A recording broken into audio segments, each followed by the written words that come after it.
Wayanad DCC treasurer NM Vijayan വിഷം കഴിച്ച് ഗുരുതരാവസ്ഥയിൽ.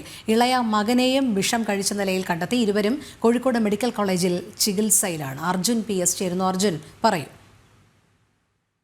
ആയിരുന്നു ഇത്തരത്തിലുള്ള ഒരു സംഭവം ഉണ്ടായത്. വീട്ടുകാർ തുറന്നു നോക്കുമ്പോൾ ഇദ്ദേഹവും അതുപോലെ തന്നെ മകനും വിഷം കഴിച്ച നിലയിൽ കണ്ടെത്തുകയായിരുന്നു. തുടർന്ന് പെട്ടെന്ന് തന്നെ കോഴിക്കോട് മെഡിക്കൽ കോളേജ് ആശുപത്രിയിൽ എത്തിച്ചു. ഇപ്പോഴും ഇവരുടെ ആരോഗ്യനില ഗുരുതരമായി തന്നെ തുടരുകയാണെന്നാണ് നമുക്ക് മനസ്സിലാക്കാൻ കഴിയുന്നത്.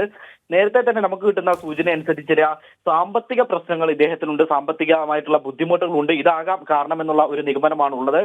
മാത്രമല്ല മകൻ കുറച്ചു നാളായി കിടപ്പിലാണ്. അത്തരത്തിൽ മാനസിക വെല്ലുവിളി നേരിടുന്നുണ്ട് എന്നുള്ളതൊക്കെയാണ് നമുക്ക് അറിയാൻ കഴിയുന്നത്. അത്തരത്തിലുള്ള ഒരു സാഹചര്യത്തിലൂടെ ആയിരിക്കണം ഇദ്ദേഹം വിഷം കഴിച്ചത് എന്നുള്ളതാണ് നമുക്ക് മനസ്സിലാക്കാൻ സാധിക്കുന്നത്. എന്നാൽ തന്നെയും ഇപ്പോഴും അദ്ദേഹത്തിന്റെ നില ഗുരുതരമായി തന്നെ തുടരുകയാണ്. ശരി, അർജുൻ PS ആണ് വിവരങ്ങൾ നൽകിയത്.